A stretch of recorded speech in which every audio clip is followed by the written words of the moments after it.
সুপ্রভাত।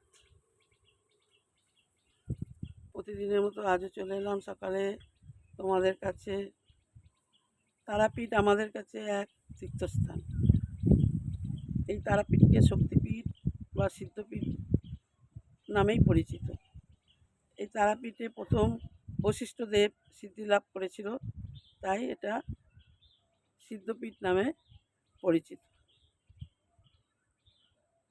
আবার এখনও অনেক সাধকরা যায় সিদ্ধি লাভ করার জন্য।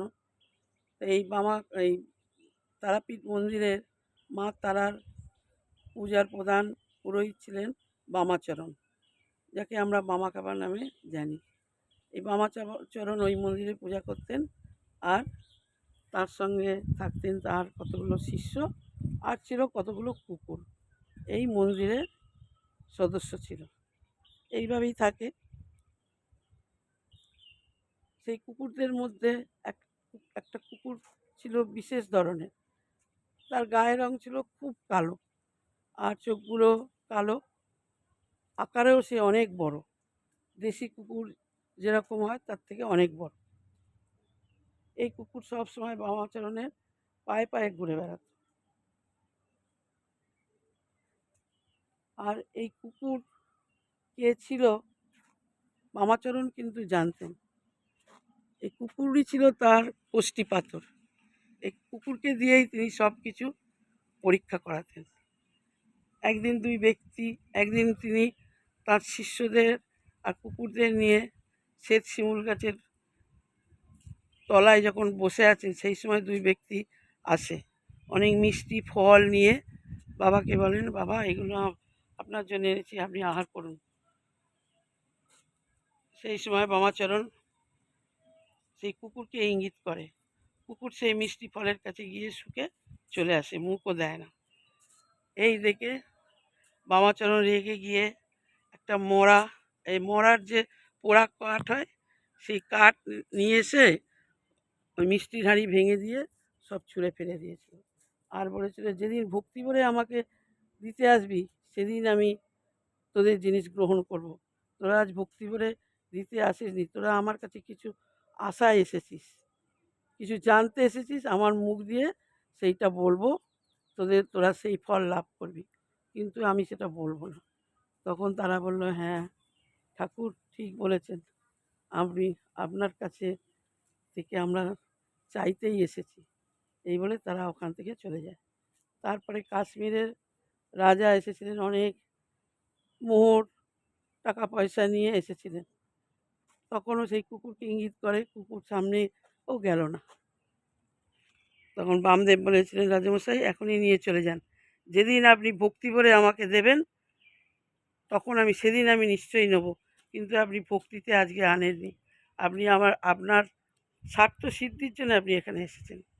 এই কথা বলার পর রাজামশাই চলে গিয়েছিলেন। তারপরে এই কুকুর থাকে। একদিন শিষ্য আর বামাচরণের ভাইয়ের মেয়ে দেখলো যে বামাচরণ সেই কুকুরের সঙ্গে একই পাত্রে খাচ্ছে। তখন তার ভাইয়ের মেয়ে বলল, এই কি, তুমি কুকুরের সঙ্গে একই পাত্রে খাচ্ছ? তখন বলল, হ্যাঁ আমি খাচ্ছি, দেখবি একে। এই বলে মুখটা ঘুরিয়ে দিয়ে তাদের দিকে মুখটা করে দিয়ে দেখালো। দেখলো সেটা কুকুর নয়, তার মুখটা একটা সাধুর, সে একটা ঋষি, তার মাথায় জটা। এই দেখে তারা অবাক হয়ে গেল। তারা বলল, এ কে? তখন বামদেব বললেন, নিজের কর্মফল নিজে ভোগ করছে, আজ কুকুর হয়ে জন্মেছে। এও একজন ঋষি সাধক, সিদ্ধিলাভও করেছিল, কিন্তু সেটা রাখতে পারেনি, অত্যাচারী হয়ে উঠেছিল। নিজের পাপে আজ নিজে এই অবস্থা। তাই ও এই মায়ের মন্দিরে আমার কাছে এসেছে, আমার কাছে থেকে, মায়ের মন্দিরে থেকে ও পাপ থেকে মুক্তি পাবে। তখন সেই শিষ্যরা বলেছিল, ও কি বুঝতে পারে ও আগের জন্মে কে ছিল?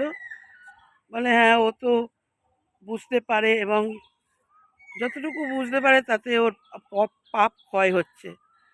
বলে কি করে বুঝলেন? বলে প্রত্যেক দিন সন্ধেবেলা মায়ের আরতি এবং সেতলের পরে ও মায়ের মন্দিরের পেছন দিকে গিয়ে ওপর দিকে তাকিয়ে কাঁদে। তোমরা লক্ষ্য করে দেখবে। সত্যি সেদিনকে তারা শিষ্যরা সেদিনকে লক্ষ্য করলো, দেখলো সেই সেতল হয়ে গেল, মায়ের সন্ধ্যা আরতি হয়ে গেল।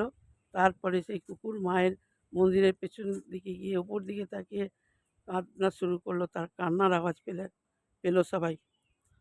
বলছে এইটাই হচ্ছে এই কেঁদে ও একটু একটু ও বুঝতে পারছে, যেটুকু বোঝে ওতেই ওর পাপ ক্ষয় হবে, এ থেকেই ও পাপ থেকে মুক্তি পাবে। তারপরে কিছুদিন পরেই মামা খাবার মৃত্যু হয়। মৃত্যুর পর সমাধি দেওয়া হবে। যখন গর্ত করা হচ্ছে সেই কুকুর বারবার ঝাঁপিয়ে পড়ছে গর্ততে। তারপরে তাকে অনেক কষ্টে সবাই গর্ত থেকে তোলে, বাবাকে সমাধি দেওয়া হয়। আর এই কুকুর তখন রামপুরহাটে বামাচরণের এক শিষ্য ছিল নীলেন্দ্রবাবু, সেই নীলেন্দ্রবাবুর কাছে চলে যায়। নীলেন্দ্রবাবুর কাছে যেতে দেখেন যে সেই কুকুরের চোখে জল। নীলেন্দ্রবাবু বুঝতে পারে যে নিশ্চয়ই গুরুদেবের কিছু হয়েছে। তখন সেই কুকুরকে নিয়ে মন্দিরে এসে দেখে বামদেবের মৃত্যু হয়েছে, বামদেবের সমাধি দিচ্ছে। তারপরে সেই নীলেন্দ্রবাবু সেই কুকুরকে নিজের বাড়িতে নিয়ে যায়। সেই কুকুর নীলেন্দ্রবাবুর বাড়িতেই থাকতো, আর সেইখানেই সেই কুকুরের মৃত্যু হয়েছিল 1 বছর পরে। বামদেবের মৃত্যুর 1 বছর পরে সেই কুকুরের মৃত্যু হয়েছিল। তাহলে যা কিছু দান করা হয় দেখিয়ে দান করলে হবে না, মন থেকে ভক্তি ভরে দাও। না দিলেও ঠিক আছে, কিন্তু মনের ভক্তি হচ্ছে আসল। আর সেই কুকুর সব কিছু বুঝতে পারতো। সে তো কুকুর নয়, সে তো একজন ছিল সাধক। সেও কিন্তু সিদ্ধি লাভ করেছিল, ওই পেয়েও সে হারিয়ে ফেলেছে। সে অত্যাচারী হয়ে উঠেছিল। তোমাদের কেমন লাগলো তোমরা কিন্তু বলো।